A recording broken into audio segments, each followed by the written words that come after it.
Okay. Good evening to all of you. Very, very warm-hearted welcome to our Metaforum and Lias group. I'm Hilde Heynen. I am co-chairing the Metaforum group on new living arrangements for the boomer generation, together with Mieke Deschodt, whom you will hear later today. And we are currently hosting international fellows here with our group. We have had several very intensive working sessions already. And we are happy to share some of the collected wisdom in our group with you. The fact that we have international fellows means that the work group of Metaforum upgrades to a Lias work group. So Lias is the Leuven Institute of Advanced Studies, but for most of you these institutional arrangements will not be that relevant, I guess. Anyhow, as one of the international fellows and one of the main actors in our discussions that we are having internally, I can introduce to you Rose Gilroy as the main speaker of tonight. She is Professor of Aging, Planning and Policy in the School of Architectural Planning and Landscape in Newcastle University.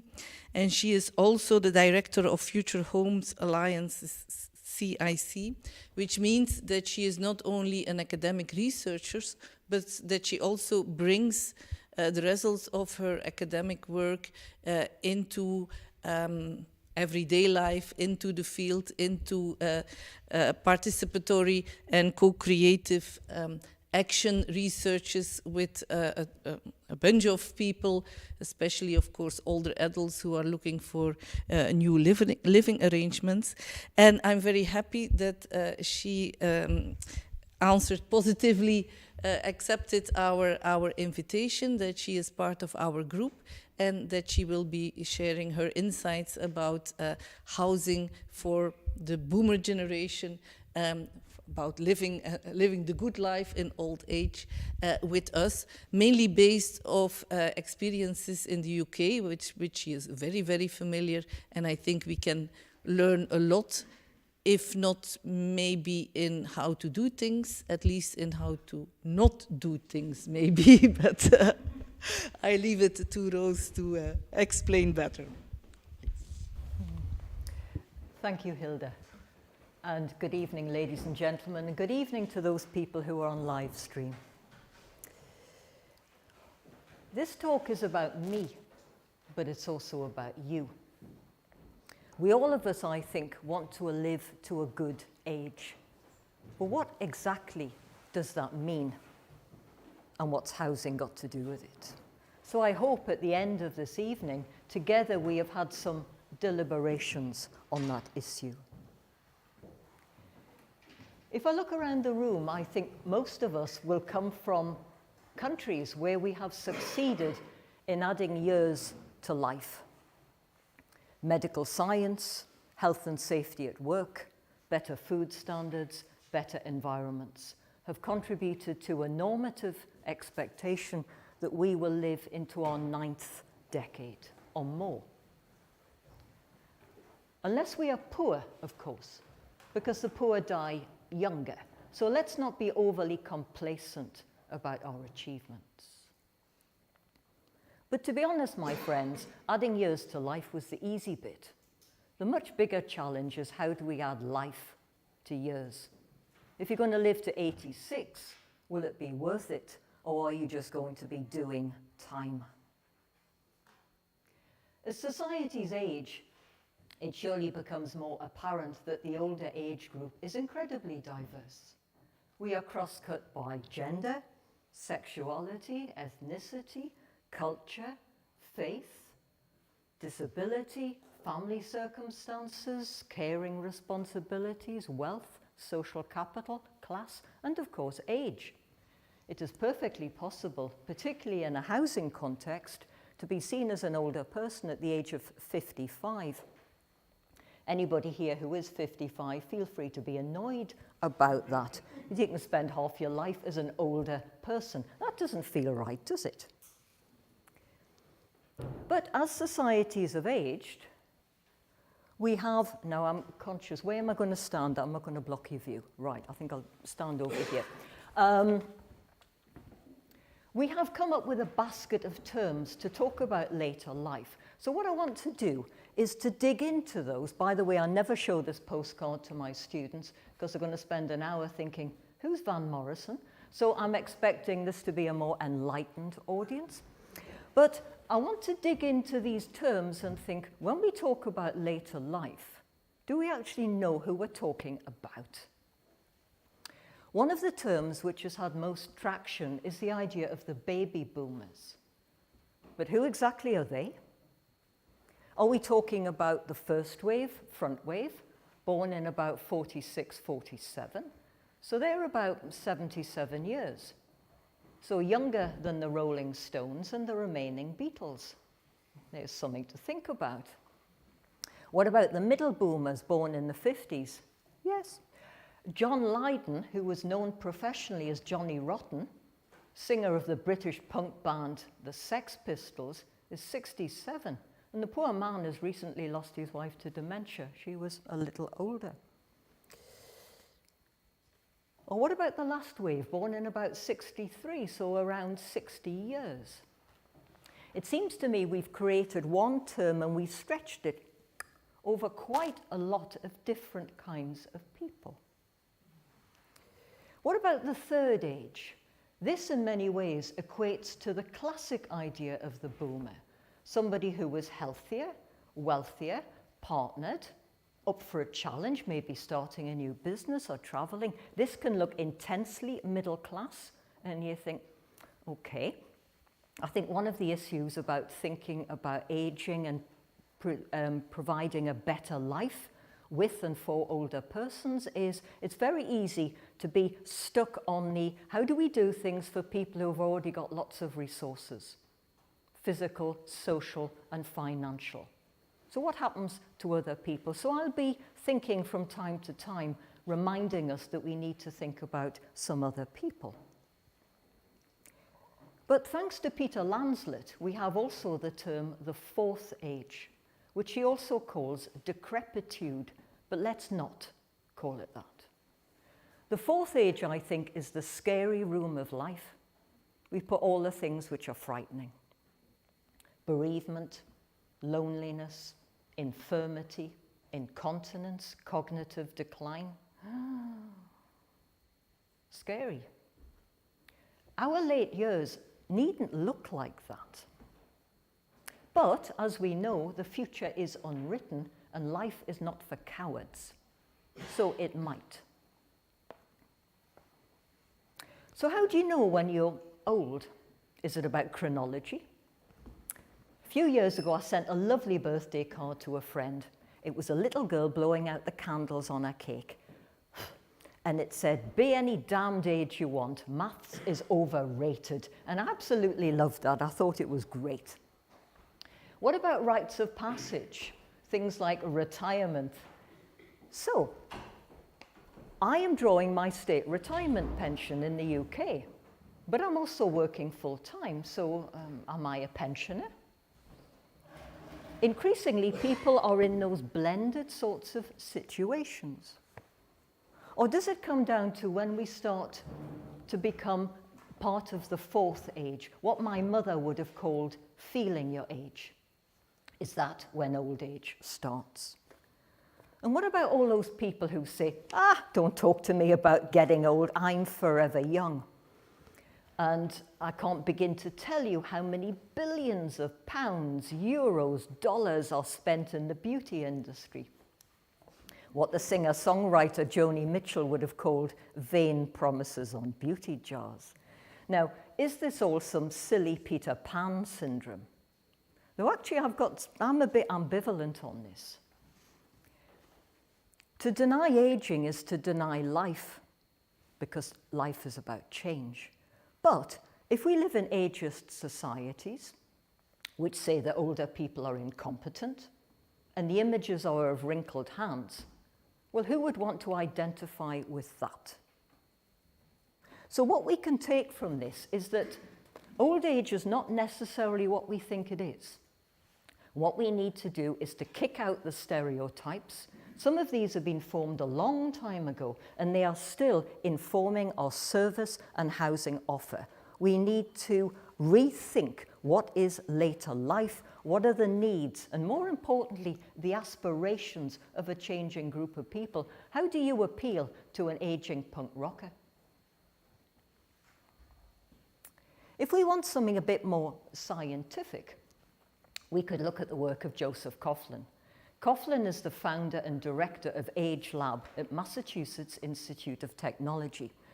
And he says, when you're in your mid-60s, you've got about 8,000 days to live. So 21, 22 years. And it falls sort of into 4 blocks. The first he calls the honeymoon phase, which really equates to our third age classic boomer. The second is the big decision. So in the first, you might be still working part-time, but in the second, you've put those things behind you. You might be thinking about making changes to your home. You might be thinking about a lifestyle move. In the hour before this talk happened, this is because of LinkedIn, I got a, would you like to join our network, which is about, we can make your retirement dreams of retiring to the sun a reality. And you think, yeah, you could go and be a snowbird. This is what some people want. So a time to move or think ahead. But of course, those kinds of dreams are again only for people who've got the resource. The third phase, Coughlin talks about navigating longevity. This is when health concerns might loom rather larger in your life. So you might be thinking about, where am I living in terms of the style of housing? Is it going to support you? But you might also think about locality. What is in your locality? It doesn't matter how ardent a motorist you are. Time tends to turn people into pedestrians. So you've got to think about what is within an easier strike distance of where I'm living. Or you might want to move into housing which has got a little more support. And finally, this is when it's just you. So you might need help with everyday activity. This might be someone coming into your home, or like this gentleman, some care setting. And here he is, still keeping up appearances of a collar and tie, but needing someone to tie that tie for him. I really like this framework. On the one hand, we need to remind ourselves that life doesn't happen to tum-ti-tum-ti-tum in that nice linear way. It just happens. You could have a disabling stroke and lose your partner to cancer early on in your retirement and be catapulted into the solo journey. But what it reminds us is that these 8,000 days are a time of change. So one size doesn't fit all. A choice that you made early on doesn't necessarily fit your needs and aspirations as you get older. And in this context section of my talk, let's just pause and think about, what is health? Health is not determined in a consulting room with your doctor. That's about sickness. Health is about the individual's relationship with the economic, social, cultural, and physical context in which they live, which, in more plain speaking, means, can you make positive choices in the everyday? And many years ago, I came up with this framework. This was actually when I was working on women's issues. And I would put it to you that this kind of framework serves us throughout our life. So what we need is a supportive home and neighbourhood, and I'll be digging much more into that in a moment. But we need sources of support. If you're raising young children, that might be your creche. But it might be your faith community. It might be a sister who lives 5 minutes away. It's whatever you say it is your source of support. It's about the ability to achieve financial competence, which for somebody of working age is, can you earn a decent living? And for somebody who's retired, it is, can you live with dignity? Do your shops and services provide what you need at a cost that you can afford? The importance of pleasure and play in our lives. The first Sunday I was here, I came to the concert in Holland's College, and I met a lady who said that when she became a widow, she moved into the centre and she was enjoying the cultural offer provided by the university. And finally, and certainly not last, the ability to have a say. Now this takes me to Henri Lefebvre and the idea of the right to the city. So the right to the city isn't just your right to physically occupy that space. It's also that there are mechanisms by which you might shape that place and what goes on in it. So for you to have a voice, other people need to be listening, and there needs to be some transactional relationship between you. But it seems to me that as we get older and maybe our life world starts to shrink, then maybe we need to find more of these things within our home and neighbourhood.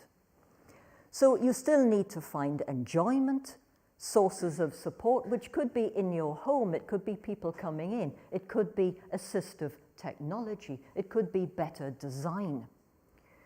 Making ends meet, you need to be able to find your everyday life within perhaps a smaller distance. But you still want to be a choice-making person. Whatever happens here, particularly in your home, you want to be the person who says yes or no. And thinking about the organisation of space and place takes us to perhaps a much better known model, which is the World Health Organization's 8 Petaled Flower. Now this was developed in 2007 across 33 countries across the globe, where older persons, their carers and organizations that worked with and for them got into conversation about what would be the elements of an age-friendly city. Now I think I should just explain what is age-friendly. It can be a place which allows you to age successfully. Actually, I don't like that word successful because it also suggests you can fail, which is a very harsh judgment, I think, to put on a fellow creature. But I think it's about living well in the city. All of you in this room are residents of Leuven, some of you temporary because you are students. But there is only one Leuven. It needs to work for the older person, the person raising children and their children, students, everybody. There is only one place. It needs to meet the needs of a whole lot of people.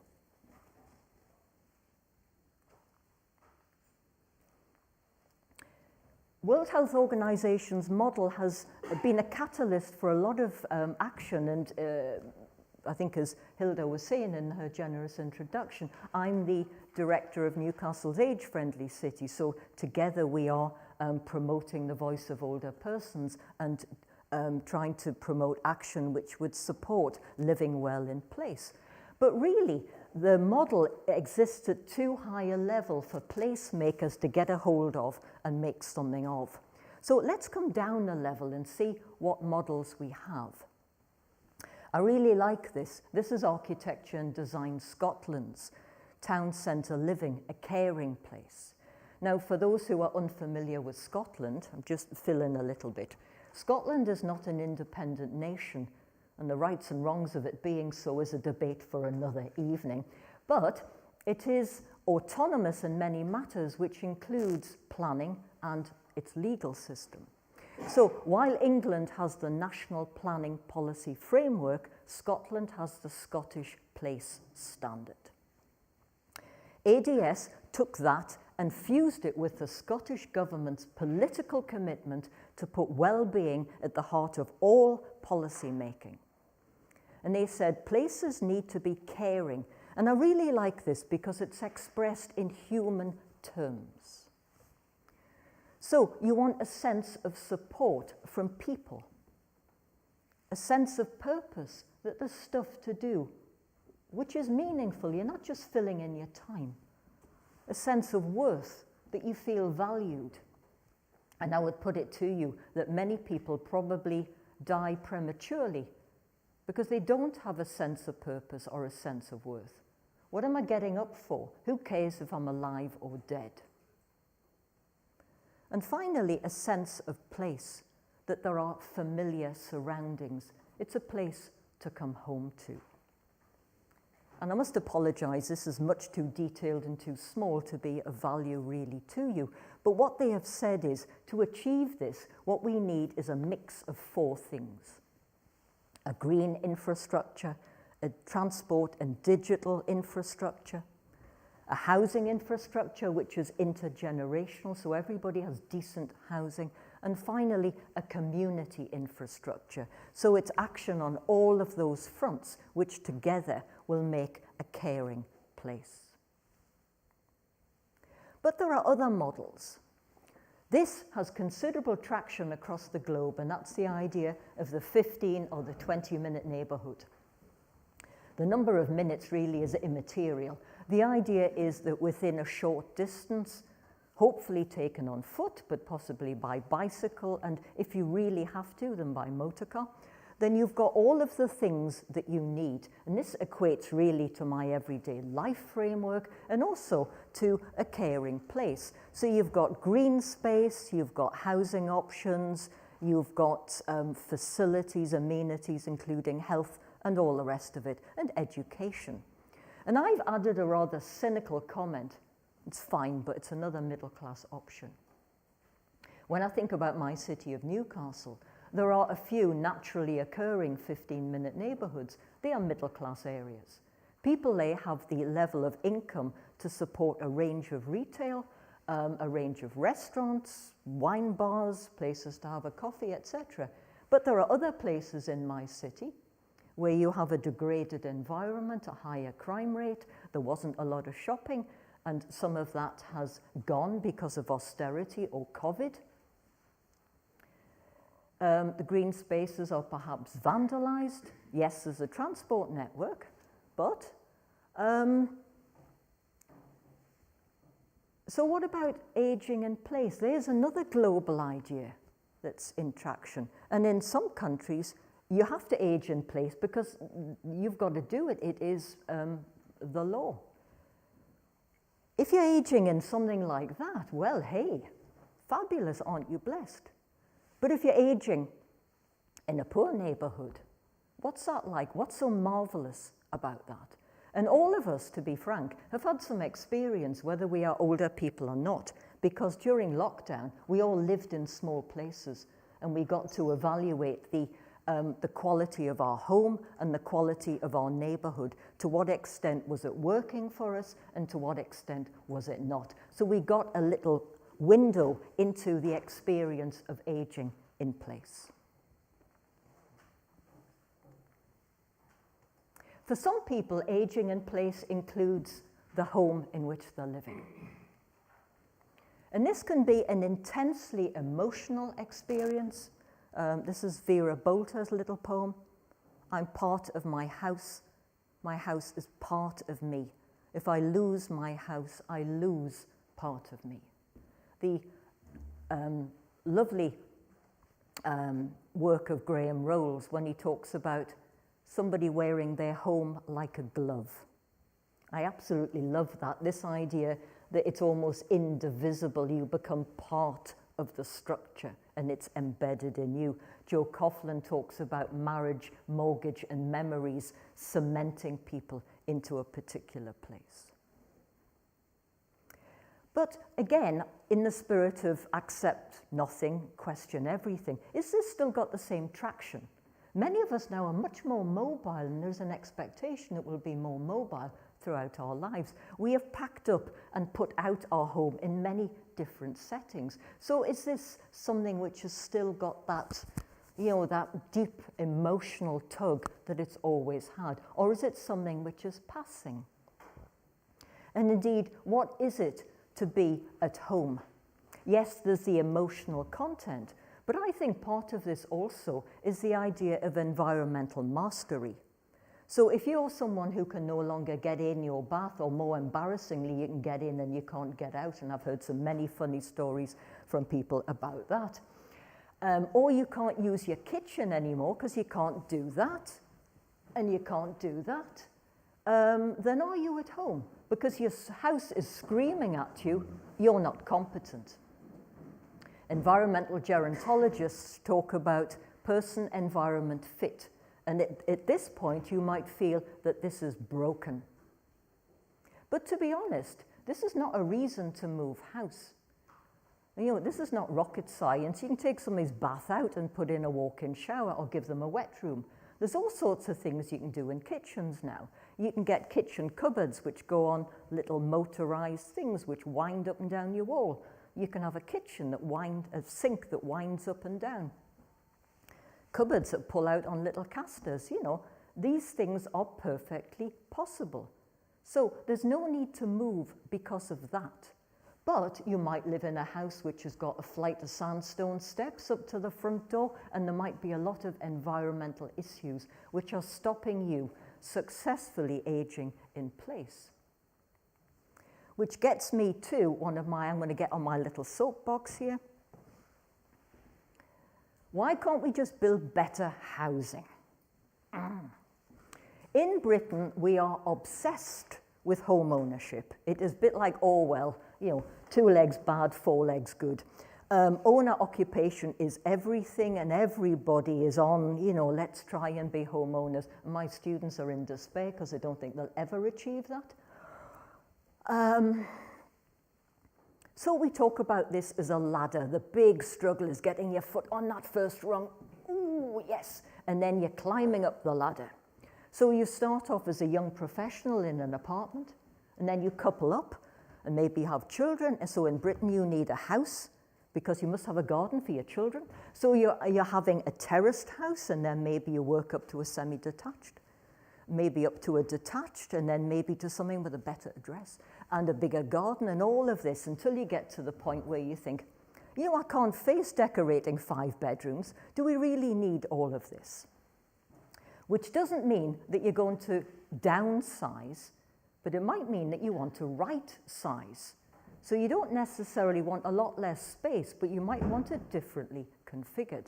But Bimyendra Jha, he's the chief executive of Tata Steel, who's a man you don't expect perhaps to hear very often on housing.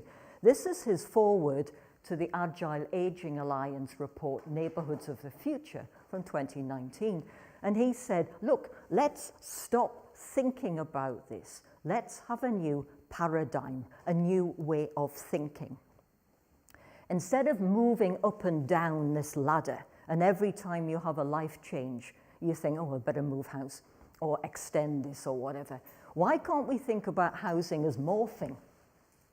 So we can flex it around our growing family and flex it around our aging needs.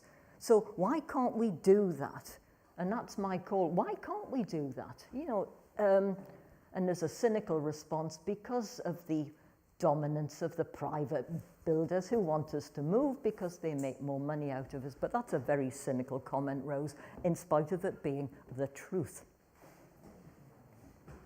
So let's think, what does the housing landscape look like? This is from the HAPPY, Housing Our Aging Population Panel for Innovation report, 2009. This was a group of people in the UK. There were some older persons in it, but there were also architects, developers, and a range of policymakers. It was a real cross-section of stakeholders. Visited in Britain and in continental Europe a range of examples which had been pointed out as better practice. So they came up with this mosaic. So on the one hand, in the grey, you've got general needs housing that be lived in by everybody. And of course, you've got adapted housing. So people have made some change. You've got lifetime homes, which is really what Bimyendra Jha was promoting there, housing that changes around you. You've also got wheelchair accessible housing and housing which is wheelchair adaptable. At the far end, in the orange, you've got a hospice and a hospital for your final days. And in the dark blue on the far side of the screen, you've got residential homes, nursing care, and dementia care. So one of the things I was surprised at when I came to Belgium is this bit in the blue doesn't seem to exist here. People go from that to the blue. And you think, ooh, in the UK, there's lots of different things going on there. So what I want to do is to have a think about some of this. What does it look like? What does it offer?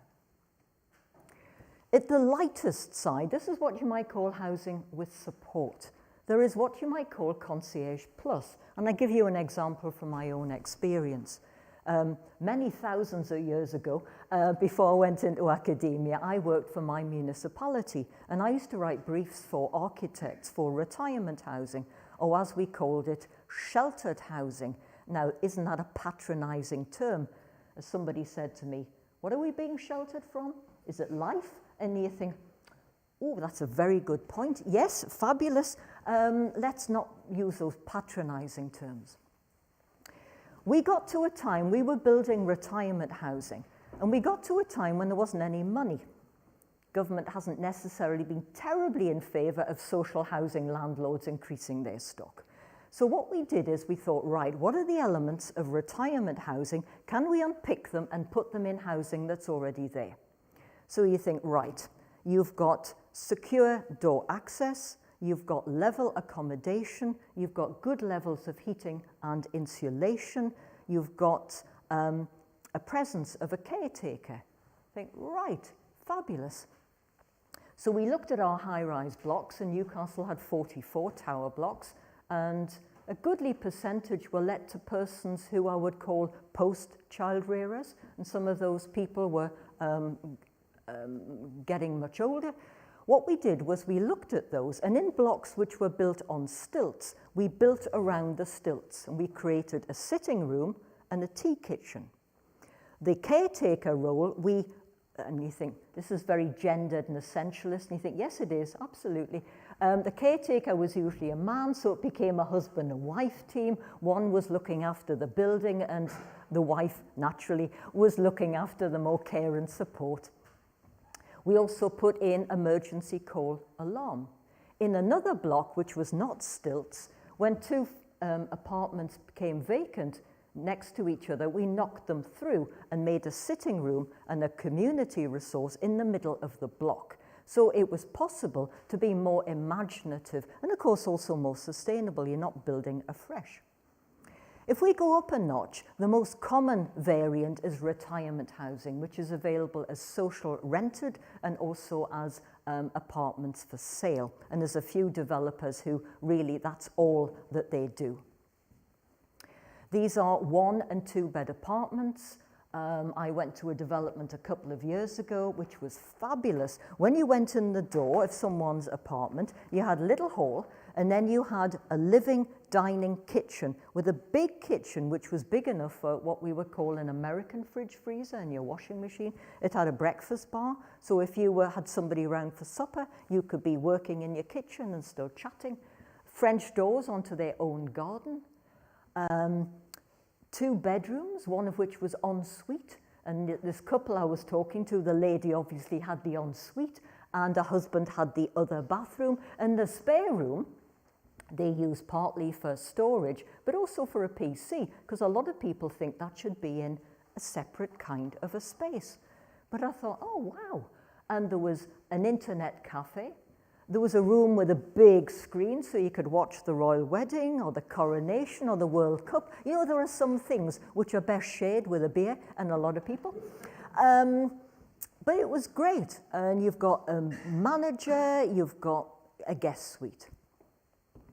If you go up a notch, you get to extra care, which is also known by the American term of assisted living. Now, a lot of people have got no idea what extra care is or retirement housing, so it is really not helpful to get another set of terms coming in this. I think there's massive confusion about what exactly are we talking about. But in extra care, you've got the same kind of apartment, so you still could be cooking for yourself, but you've also got a restaurant, because a meal isn't just about putting in calories, is it? It's a social occasion. But you have a 24/7 care team who are there providing planned care. And again, you've got guest space and communal space. And above that, really, offering retirement housing, you've got retirement villages. Not many in the UK because we're just a little country. But if you look at the United States, these aren't retirement villages, they're retirement cities. Something like Sun City, which I think came into being just after the Second War, is absolutely massive.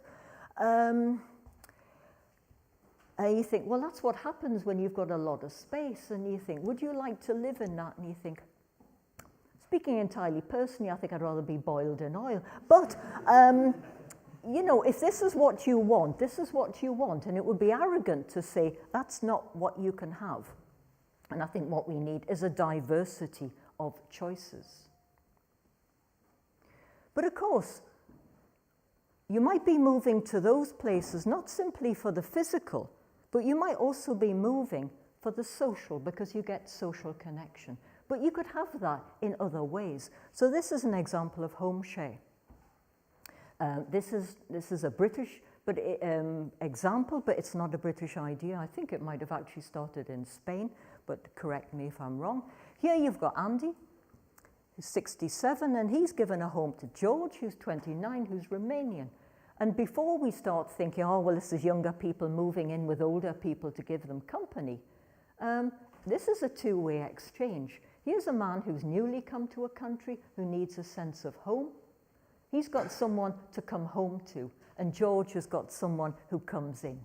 So for the exchange of some hours per week, which might be with gardening or whatever, so this is a relationship that works. And this is a small sort of thing in the UK, but I think it's growing. So you don't have to be moving for that social connectivity or to reduce your anxiety. You could actually get that from home. But of course, there are other examples. This is from Lewisham in London, which is a new build scheme. You've got affordable rented living for people aged 55, so feel free to be annoyed about that, 55 plus. But you've also, as part of the development, you've got houses for postgrad students. So they give time and they get a reduced rent. And a rather different example, getting us into the field of personal care, two examples from the Netherlands. One, which is Hans Becker's humanitas model. And we talk about things being domestic scale. If you ever talk to Becker, he says, oh, get over it. He says, if you've got more units, he said, you've got more money, you can do things which are big, exciting, and memorable. 160 older people. This is big scale. But students and others in there as part of the community.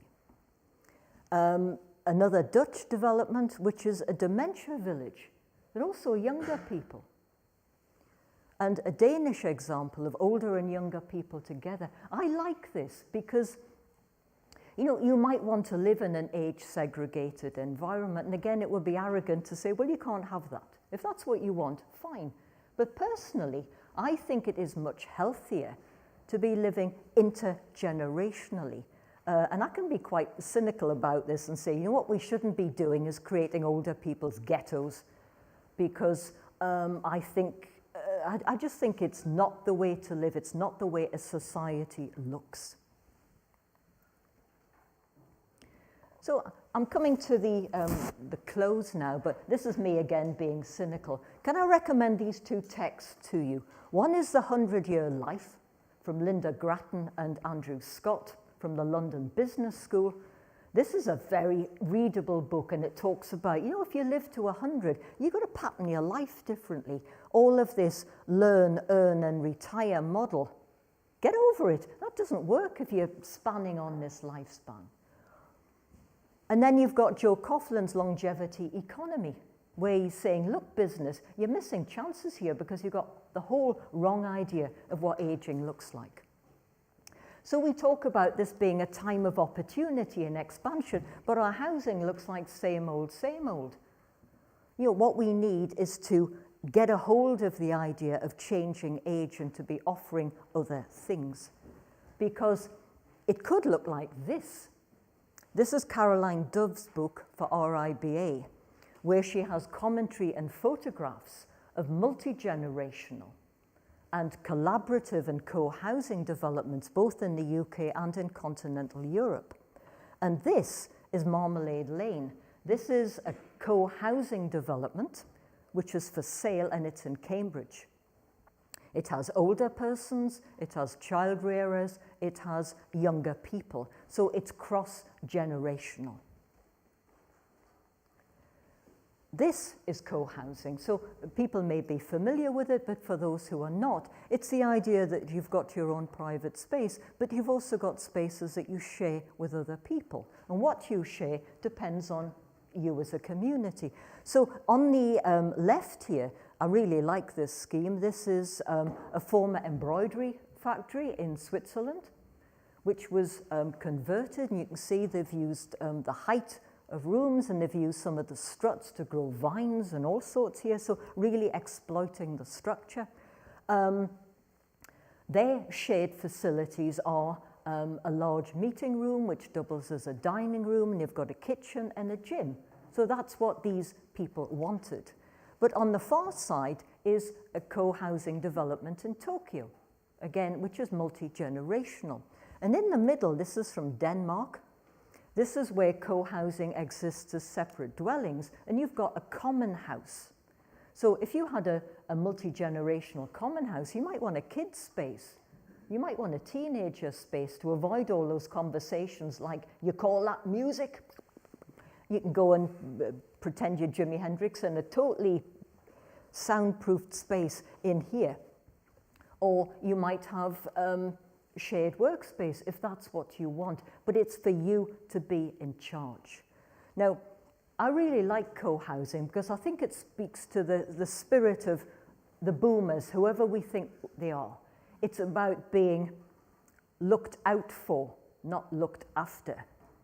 But I think also it's about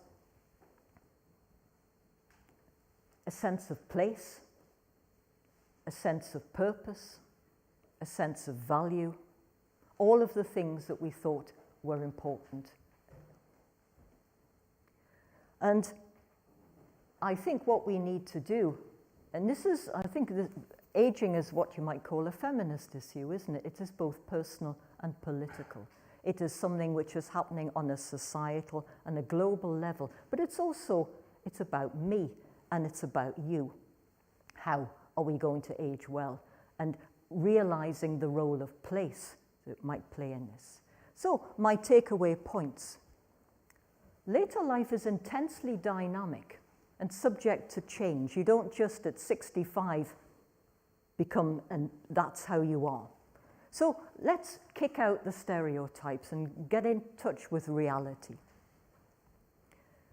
Health is determined by the social determinants of our life.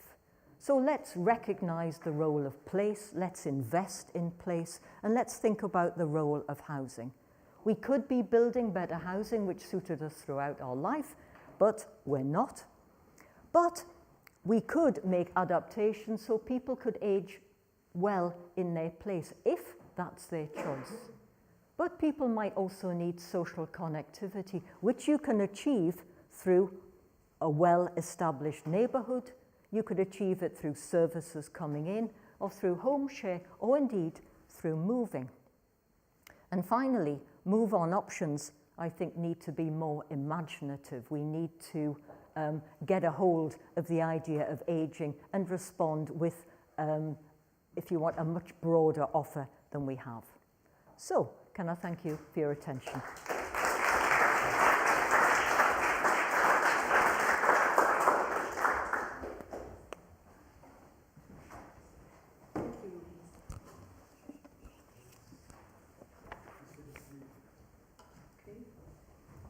Much that this was really great, and we got a very, very helpful overview, I think, of different possibilities and of different ways of thinking, and of, well, the points to take away, I think, are really very much worth considering.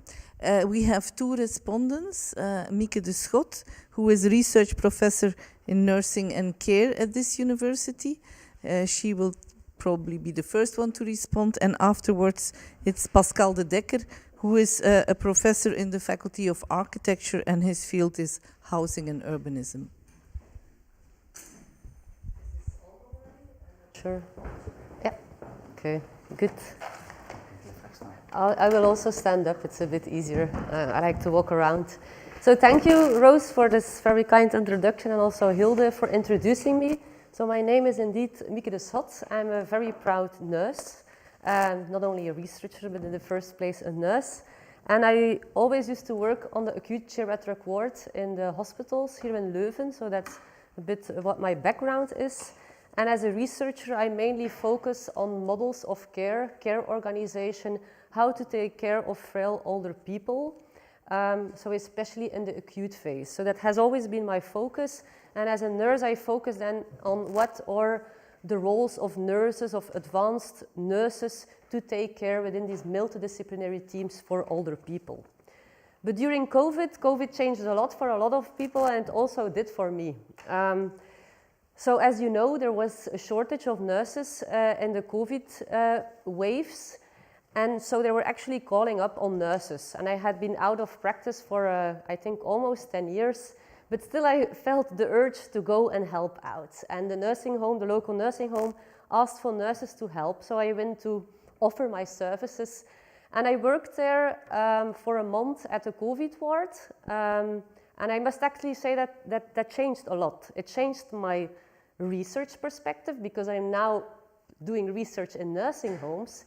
But it also, more importantly, changed my view on how we look at nursing homes. And I had already some experiences in nursing homes from before, but I never thought about it like I did in the COVID times, because when I went there, so there was still the time when we made cohort wards, where we actually moved all the older people around, putting all the people with COVID together on one ward.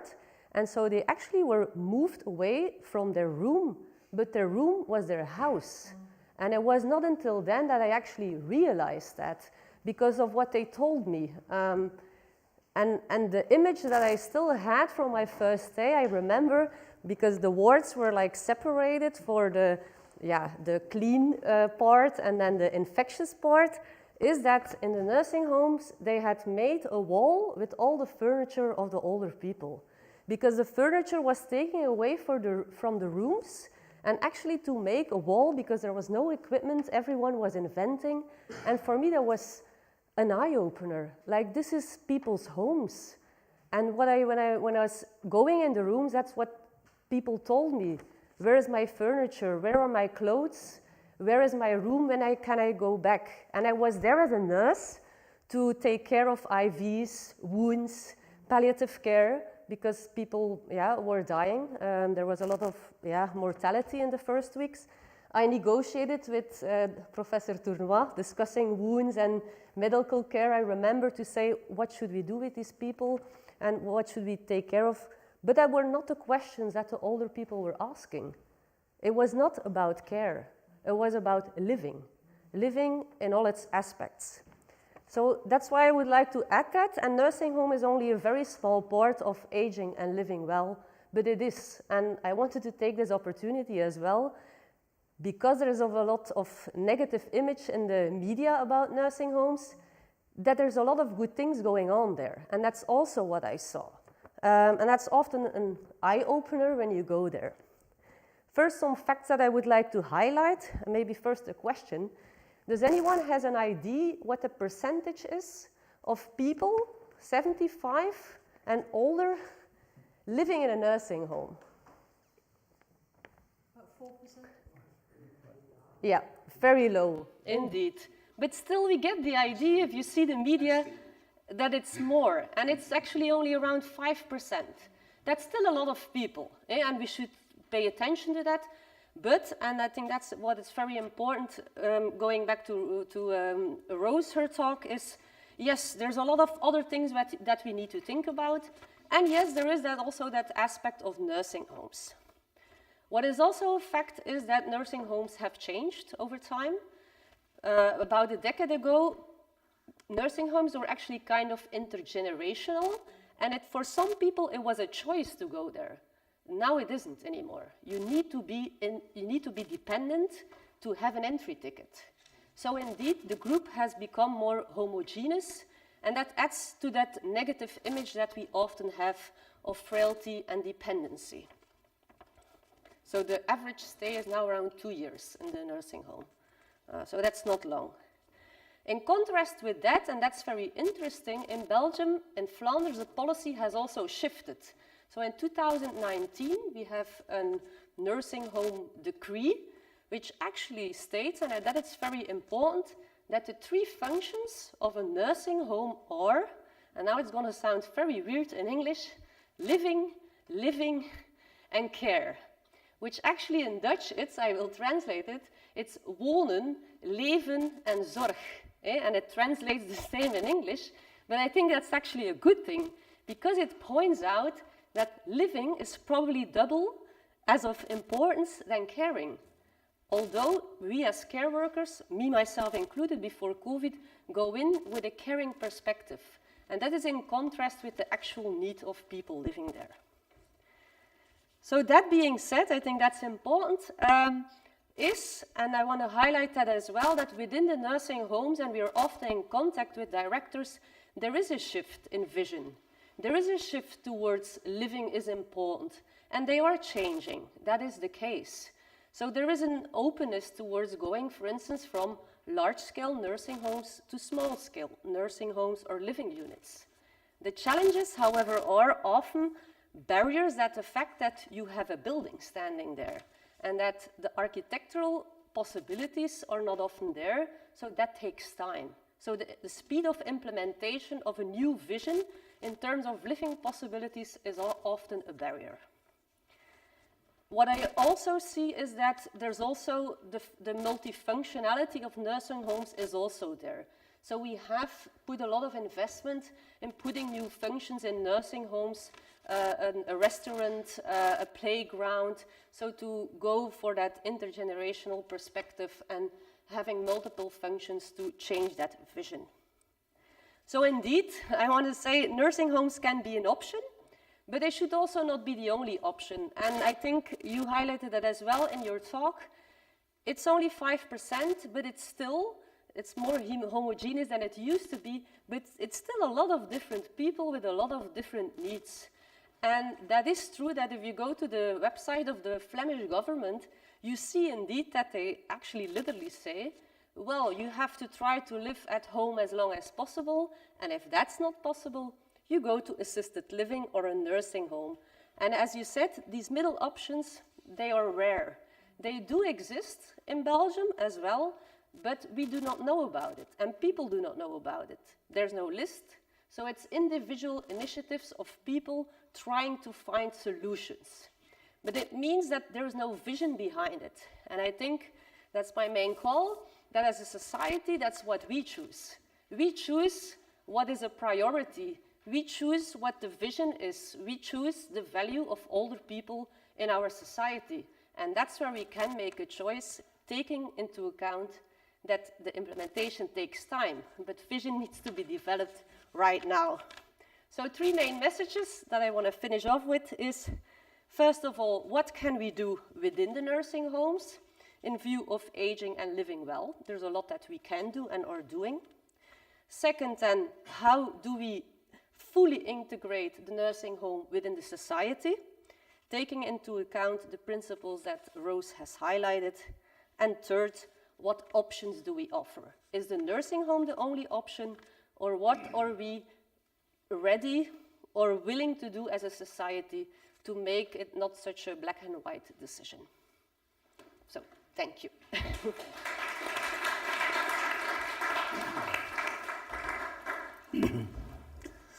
Okay, I'm Pascal De Decker. I'm a sociologist and an urban planner. And let's say the last 7 or 8 years, for different governments, we did research on the issue of housing and spatial planning and aging. It was always policy-oriented research. What was important is that we talked to altogether to 199, to not have 200, 119 people between 60 years of age and 90 years of age, but especially what's importantly different, what's interestingly, we did that in different spatial settings. So we talked to people in poor city neighborhoods, in suburban areas, and in rural areas. We start, of course, as said, we start from the idea that older people should live as long as possible in their home. That's the policy. And basically, very soon we came to we found that aging in place is that was just, okay, you stay in your home, but what that place should be was not really a matter of interest. It was an abstract thing. So there was really, if you look at the policies, especially the policies from the Minister of Welfare, there is not a lot about the quality and the adaptability of the house. That's absent. And what's very absent is the role of the immediate environment of a house. If you age in a rural area, that's much different than if you age in a more compact environment. And we started in rural areas. And let's say another policy instrument of that, a concept that's very often referred to is the circles of care. You start with yourself, and then your family, and then the environment. And if you just look at that, it's wrong or false in all its aspects. It's assumed that people die healthy because they start from the inner circle. That's you. Then there is your partner. 40% of the people older than 60 are living alone, so there is no partner. Then you go to your children. The children do not live near to their parents anymore, as it was in the past. Very often, even people who live in rural areas, their children were working in Qatar or something like that. So people are everywhere; they are not around anymore, and that's very different according to the work in the environment. And then you have the environment that has two features. Physically, how is it designed? Is it safe? Can we walk? Can we drive? Can we do that? And that's really a disaster in this country. And then the social environment, are there people around who can help you? If you need care, but also to be socially active. And a lot of respondents in the rural areas say there is nothing here anymore. There's no shop, and that's what actually the case. In more than 400 villages in Flanders, there is nothing anymore. There is no shops, no social activity, no medics, no paramedics, nothing anymore in already more than 400. That's documented. Basically, the same accounts for the suburban areas. There were, as we are notorious bad spatial planners, so you will find houses and allotments everywhere. Yeah, they are there in areas where there are no services. So we are in a situation at this moment that a large majority of the elderly and the people who will age from now on, since that generation went into left the cities and we live in sprawl, is now becoming aging in a context where there are no services. So if you look at it, so at some point in time your own mobility can decrease. What are the houses and the environments wherein you live? The conclusion at this moment is very, very, very negative. Also because of our spatial planning. And it's also interesting to looking at the cities, since the bigger cities, since all the things happening over there. We talk to poor older people in the cities, and then two things came forward. One was gentrification. If neighborhoods where they're living are gentrifying, they're becoming more expensive. The coffee they want to drink is double as double priced as than before. And there is also migration, what leads to alienation, because they do not understand. There are ethnic shops, but they can't deal with that. They do not understand what's on the labels of the food and that kind of stuff.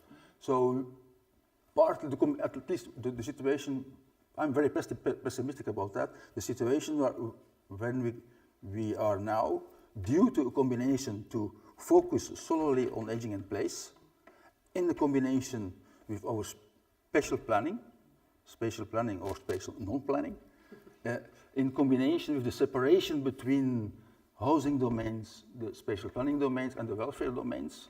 In short term, I think we cannot change. It become very difficult. We have now, basically, we have very little supportive neighbourhoods at this moment. This all sounds depressingly like. It's depressing, yes. You know, yes, the more you yes. travel, the more you find things which look very much like home, which is not Yes. a good thing to do. Yeah. Yes, I'm very pessimistic. Ja, dus dit is altijd. Het is gewoon zo. Het wordt de ramp. Much, Pascal De Decker and Mieke Deschodt. I think we are opening the floor now to other participants and the audience. If you have a comment or a question, you are very welcome. Please. Thank you very much, all three of you, for the excellent discussion and also reflection and also absolutely content-rich talk of Rose. Rose, I have a question for you regarding your passion and positive response towards co-housing. Obviously, the literature supports that is a good, and evidence-based, obviously, evidence-based solution is for housing. At the same time, I wanted to say something about dark side of the story, which often hasn't been discussed. How do you see that? You know that these co-housing or these typologies of living with care are also not ideal, not for everybody, even for people who have chosen for that. And aren't we idealizing this kind of solutions? How do you see that? Thank you for that question, Marcy.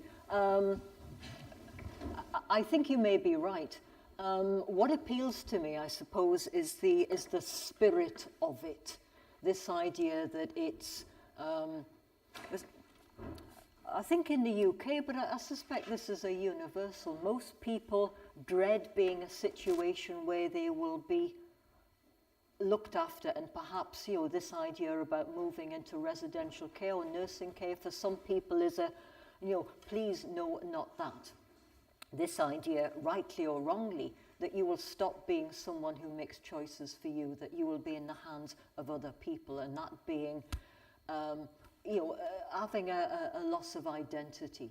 So that, I think, for a lot of people is to be avoided. But I think the thing about co-housing is that you can have a sense of purpose. You know, there are people who rely upon you. You have things to do. But I do appreciate also that,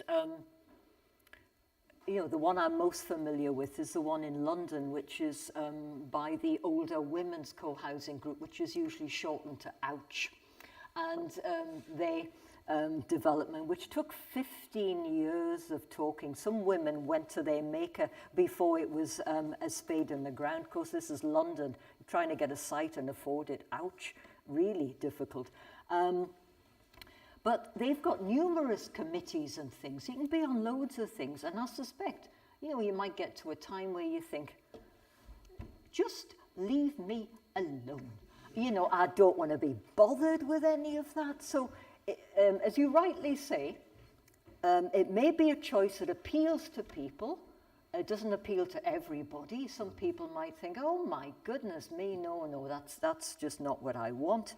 There's too much, perhaps, living with other people and not enough separation. It's interesting about housing cultures. We talk in the UK about the Englishman's home as his castle, and you think, is that still valid as an idea? Or is it in fact changing? Are we more prepared to be sharing persons than we were? I think we need to keep revisiting these ideas we have about ourselves. So I think it's not for everybody, but I think there might well come a time in your life when you think, well, yes, I loved it, I thought it was great, but now enough. I want to move on and make changes. So what I would really like to do, and you possibly have done the research here and I haven't, is to explore what is an older person's journey and experience of living for a long time in co-housing. Do you eventually get to the point where you might think, I want to make another choice? A bit like Coughlin's 8,000 days. You come to a point where you think, that's no longer fit for purpose, show me something else. And I do underline it. What I wanted to express was the people who haven't any choice. What happens to them? I'm explaining my question. You see, I had this gathering together with 100 people who are running these kind of co-housing projects in the Netherlands. I mean, it's one of traditional living conditions and living forms in the Netherlands is co-housing. So they sat together and I had the pleasure of talking to them. And during my talk, I asked what happened to people who, suffer from dementia. What happens? It happens to many of us, right? Some literature says, 5 of 10, right? And then the question was, can we rely on, because it's all about relying on each other, right? Co-housing. And what happens to these people?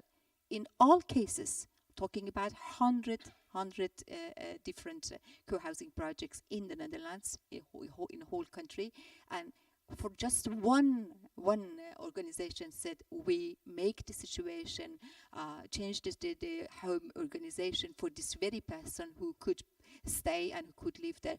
But the other situation, the people with dementia have to move. They chose to be in co-housing.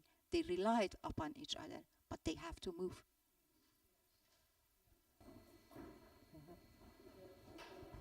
Maybe also commenting on that, I think for every living option, there's cons that we can come up with. There's always an argument why we should not invest in certain housing or caring options. But I think that's also the clue, and that's a bit, we need them all, because there is no older person, because there's just different people with individual needs and individual preferences.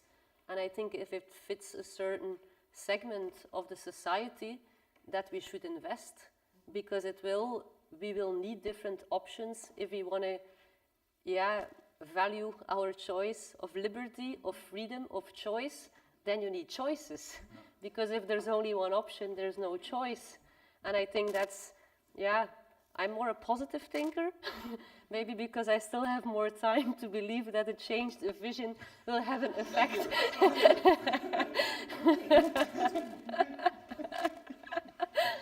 No, but I think I'd always try to look at it from a positive perspective and seeing what are the opportunities in each housing option, in each caring service option. And I think then, there's always an argument to not do it, but it's also, where can it help to what part of society? Yeah, but I completely agree with that. And I came by a cheap train. So. Question, I think, Rose, in the beginning you also spoke about these different factors that really make alive home and neighborhood sources of support, making ends meet, and then having a say enjoyment, but making ends meet. I think it's also part of our social reality that there is a kind of care model that says if people cannot pay for themselves, their income is not high enough to pay for a nursing home, there are solutions. But all the other options might be options for people who have enough money to make a choice like that. First, we need to develop it, there need to be a vision and so on. We are also in Belgium not there yet. But imagine that there are more options and more choices, then still the issue of affordability comes up. So how do you also have good examples of where these different options also come at an affordable price, or is that more difficult and more rare? I think just thinking about making ends meet and your point about gentrification, if your neighbour is gentrified, you could end up with shops which sell expensive little nonsense, none of which you want, and as you say, a very expensive cup of coffee. But if you're thinking about, say if you're thinking of move-on housing options, say there is a normative expectation of owner occupation in the UK, and if you look at the older age group, certainly you look at the over 70s, I think owner occupation is about 70%, and it's 60 odd. The problem comes for people who are are in their 40s. You've got a higher percentage of people who are in private renting because they couldn't afford to get into home ownership, and if you haven't got into it then, to be honest, you're not. So what are your options? We need to develop more rental options for people so they can move on to that. But if you're looking at, so there are more rental options in the retirement housing segment than there are owner occupation at the moment. And I think it's an interesting issue. To what extent is tenure still important to people in later life? Because I know people, though it's only anecdotal, who've been homeowners. I can think of one woman who lived in a very large 3-story house, and she was only in her early 60s, and she said, oh, I've spent my whole life wondering about the cost of repairing the roof and all the rest of it. She said, I think I'll leave this for somebody else. So she moved into a rental option because she was just tired of being responsible for a large decaying Victorian house. But, is tenure important to people? But if you're looking at care options, the state will support people who can't afford, but there's also issues about quality. I mean, I don't know if people know this, but, well, care is expensive, isn't it? Because it depends on the resource of people. So if you're in a care home in the UK, you're probably looking at more than £3,000 a month.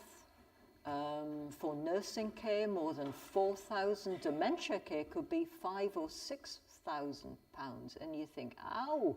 So if you had to live 3 years in that, whoa, you've got to hope your money lasts.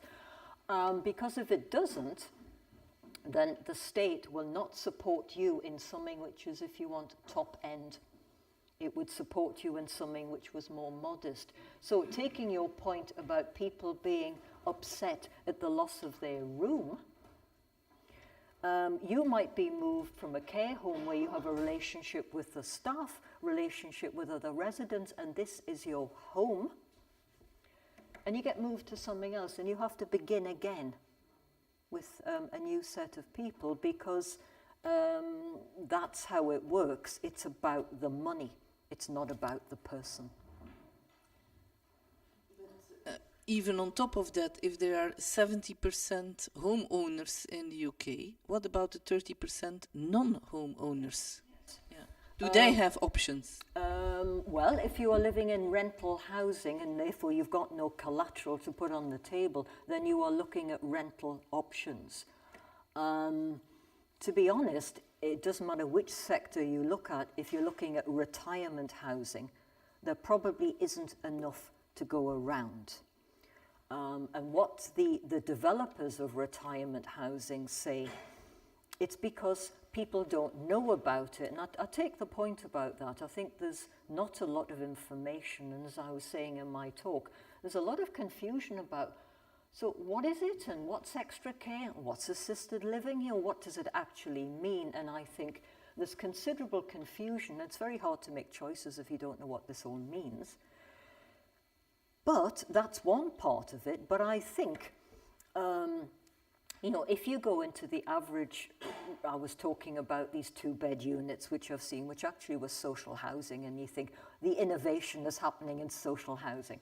If you look at the average apartment in retirement housing, you're looking at something which is quite small. And you can be looking at bathrooms where you think, I have seen showers where the tray has been set this far off the ground, and you think, oh really? That makes no sense whatsoever. That's just bad building. But the issue is, and this is again, it's about ageism and stereotypes, and old life is a small life. So you just need a small amount of space. But actually, it gets driven the other way. You give people a little amount of space, and you then drive down what they are able to do in that space. So if you wanted to have your friends round for supper every Tuesday the way you did, well, fabulous, but where are they going to sit?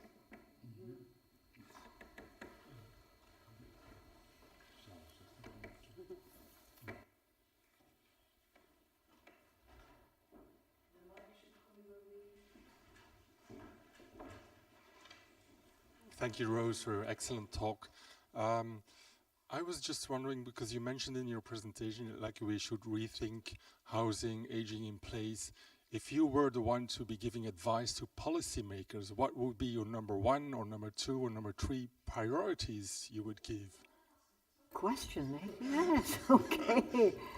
No, I was thinking, Yeah. it is about individual housing, adaptability, Yeah. but it's also about communities. And like if I think about the city of Leuven, for example, how would we want to see the city evolving over the next 20 years? Very pragmatically, should we redesign neighborhoods? Should we build flexibility into now we have all these apartment blocks that are rising with the 1 or 2 bedroom apartments. How would you see that in like 20 years from now? I suspect you need to do all of those things, but it needs somebody, doesn't it, to have the political will, and it takes other people to put the investment in, and that's one of the issues, and it's the big issue in Britain because housing is marketised. You know, if you want things done, you're relying on the market. And to be honest and cynical, you know, I'm a very positive person, but I have been known to have moments. The big builders in the UK are making massive profits. And if you're making a massive amount of money, there is no incentive whatsoever to do something different. If it's not broken, why fix it, is the model, isn't it? So I think, I suppose it comes down to, at the beginning, where is the voice of individuals in this? And one of the things I see, which I saw with great pleasure, is the changes to the town hall will create, by the end of this decade, what I would call an urban room. So there would be a place for citizens to get into conversation with policymakers and architects and other people. So we thought, right, why can't we have a big conversation about aging? Because we're all invested in this, no matter how old we are. And if it isn't something that's apparent to us, it might be to our parents or for our grandparents, people we love and care about. So why can't we have a big conversation about what should our city look like and how do we make it fit for purpose for small children, for adults in various circumstances, and older persons? Let's start with a conversation. We don't take action until we know what are the ideas out there, and do we actually know those things? But there must probably be a more ideal generic model to do that. That would be the same for Leuven as for Newcastle, as for Edinburgh. Yeah. How would you see that? Well, I think what you need are neighbourhoods with a range of services, and you think, right, so how are you going to put them in a disadvantaged neighbourhood? You think, right, now that's the big challenge. You will reduce poverty and inequality. Oh, that's dead easy, isn't it? In Britain, you would give people decent wages so they can live with dignity and not go to a food bank. Britain is not eating. Marvellous, welcome to Britain in the 21st century.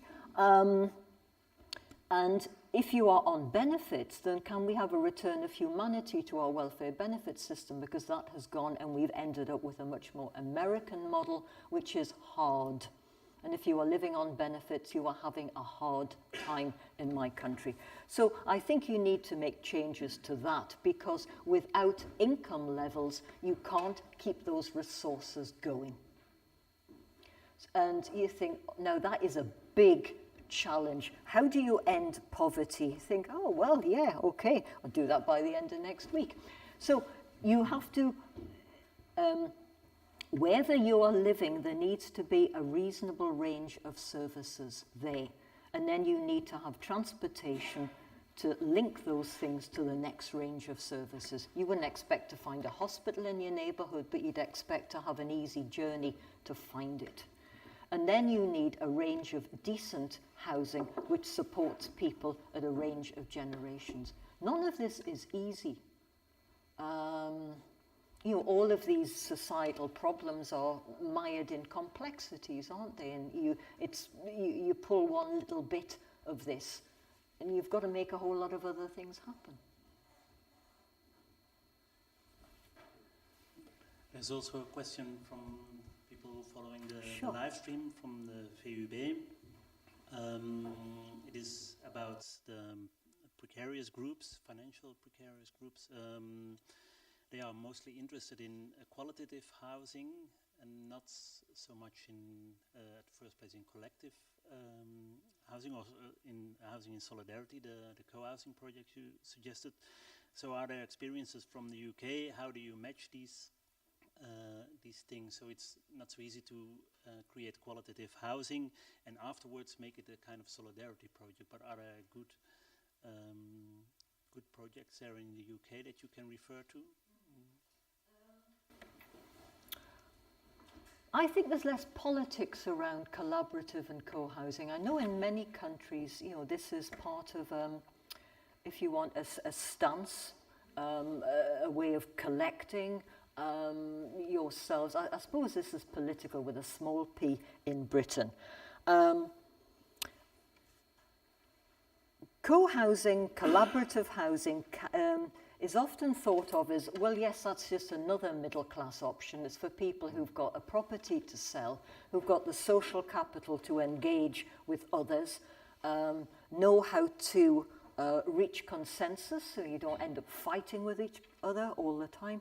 And you can get through this, you know, what is, to be frank, can be a long and involved process from the idea to actually, you know, unpacking your boxes in your place.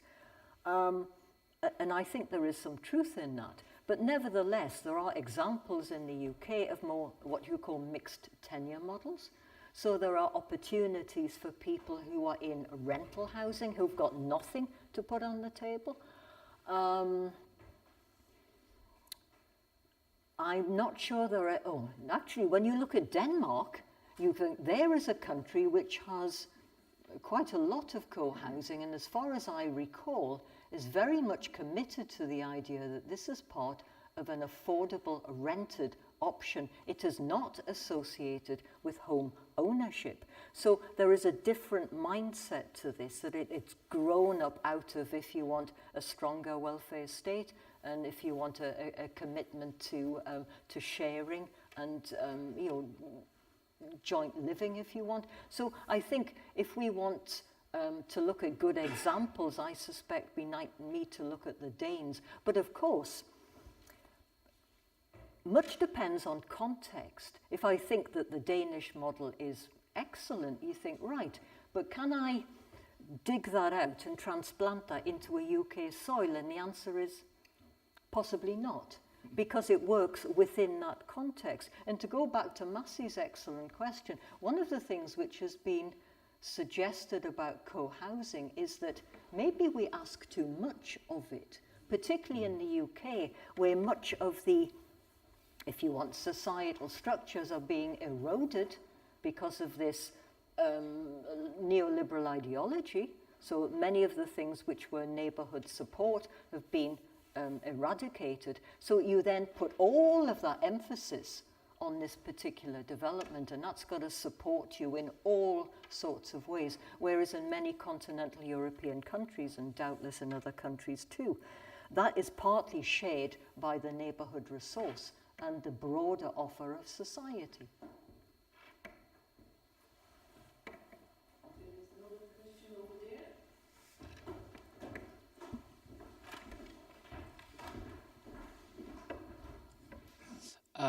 Well, first and foremost, thank you all very much for your presentations and your answers to the previous questions. I was wondering for a second whether I was going to pose my question, but it kind of relates to this last bit. And it's about what in Flanders we call zorgzame buurten, caring neighborhoods.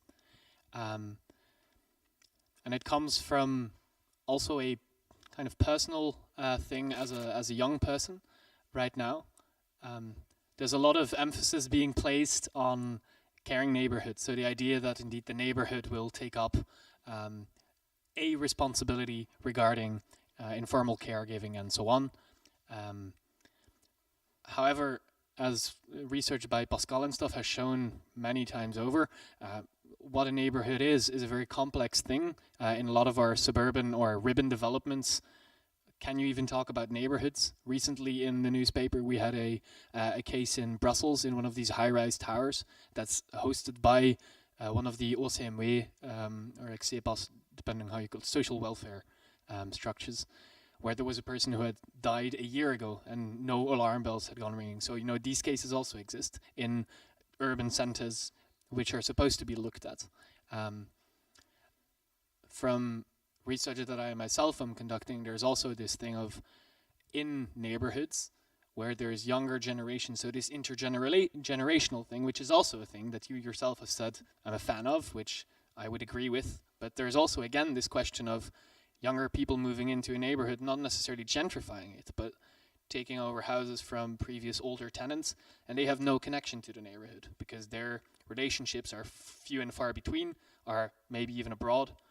These people go to work, both of them in the morning, and they only come back late at night and have no attempt to connect to the wider neighborhood. So I guess my question, to not be completely pessimistic, is to rather ask for perhaps also some pointers. How can we as younger generations, and how can we create structures or supports or kind of a community building on a wider scale that actually happens instead of a lot of almost romanticized ideals of what a neighborhood used to be and probably never actually was?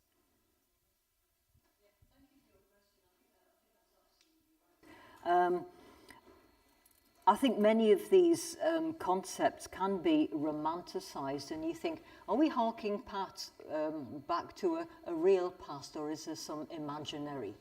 But you're right, and as Pascal was saying, you could find that your neighborhood is now, there are people who are Polish or Algerian or something living next to you, and you might get on very well, but you have a limited exchange maybe with those persons until you get to share perhaps a language, or you might feel threatened. You might feel that your place is becoming not your place anymore. It's been taken over by people with different kinds of ideas, different faith, different cultures.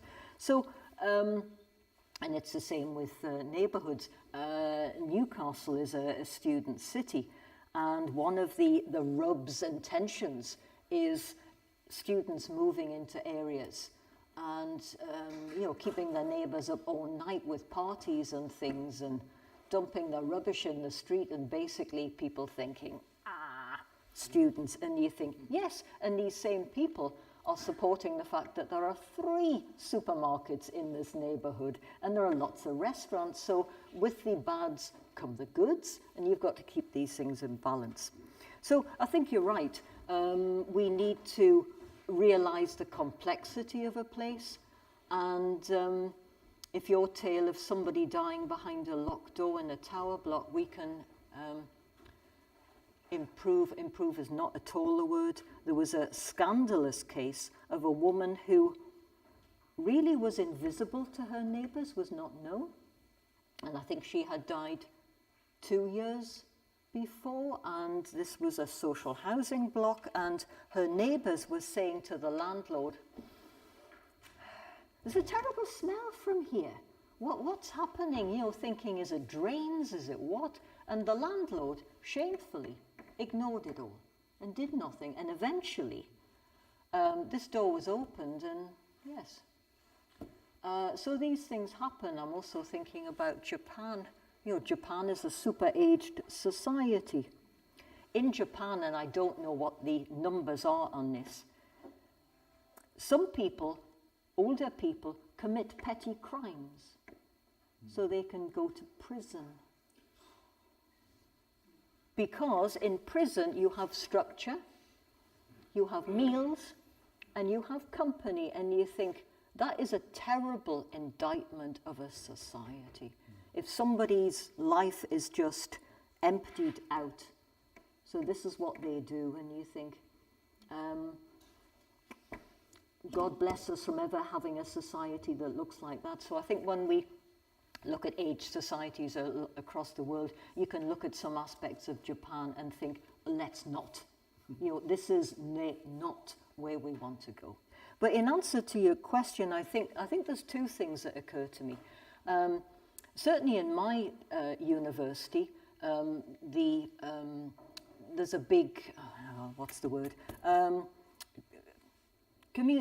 community development. Students volunteer for different things. So students work with, say, children with learning disabilities. They go and paint ceilings for people who can no longer get on the stepladder and do it themselves. And there are a lot of, if you want, good neighbour schemes which are generated by the university for students who are living with persons of all ages in neighbourhoods. And there's a lot of investment in that because the university wants to be seen as a good neighbour, not just as a blasted nuisance. So, you know, how do we improve neighbour relations with our people? But the other thing is, and this is perhaps a little stranger, but there's all sorts of ways, I think, in which you can promote community. And what I was going to talk about were play streets. A play street is a very easy thing to do. You just ask the local authority if you can do it. You need to tape off your street, and you need to tell everybody that between this time and this time, there are no cars to move, and the whole of this street is going to be a children's play area. And you think, well, you've got playgrounds for that. You think, yes, you have. But if it's a play street, what can happen is that everybody on your street can come out and play with the kids. Older people might come out and make tea, or I've made this chocolate cake, or whatever. So it's an opportunity for a whole community to get involved in something around children, but it's about community bonding. And I've seen quite a lot of research about that, where people have said, well, I knew Mrs. Smith, I knew her to say, good morning, isn't it a nice day? But that was the limit of it. But now, I feel I know this lady much better, and now we're going to do more things as a street and as a community. So I don't think these things need to be expensive. I think it's about a little bit of imagination.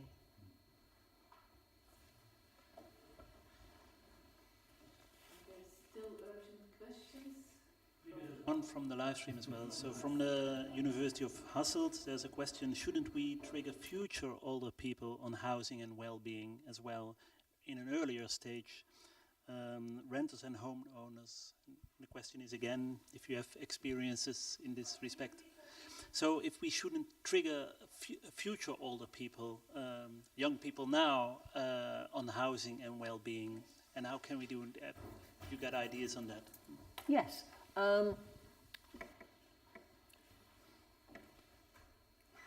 I think we kind of fall into two groups. One is people who are preparers and planners, and who are thinking, you know, they will make change to their home or to their location. As you say, if you're living in a rural place, you might have moved into that when there was a pub, a school, a shop, and all of those things, and over time they've disappeared. And now if you can no longer drive, you're under house arrest. So you think, right, okay. So you then have to move into a place which is better connected, but then you give up all your neighbours. So that's not a good choice to have to make, is it? So there are people who are planners, and there are other people who are simply in denial. You know, it's not going to happen. And of course it may not happen. And I suppose one of the problems is, if we were psychologists, we would say, it's not easy to connect our current self with an imagined future self. And I suppose those who have older relatives who are seeing how are people aging, which of course is not necessarily a model for yourself, you get perhaps better insights into the issues that you might have and the ways in which that might be supported by place and by housing. But I think as a society, we need to do a lot more thinking about aging, because as I said, this is about me and it's about you. we are all wanting to be in control. We want to have the best life we can, and that means having a diversity of choices and information, and sadly it often means having the resources to personally invest in that. So I think we need more information, more conversation, and more awareness of what this actually means. Because too often conversations about aging become conversations about medical issues and healthcare, and it's about so much more than that. I think this brings us to the end of this session. Thank you very, very much, Rose, for your excellent lecture and for answering so generously all our questions. Thank you, the audience. Thank you, the respondents. I think we had an excellent evening. Thank you very much.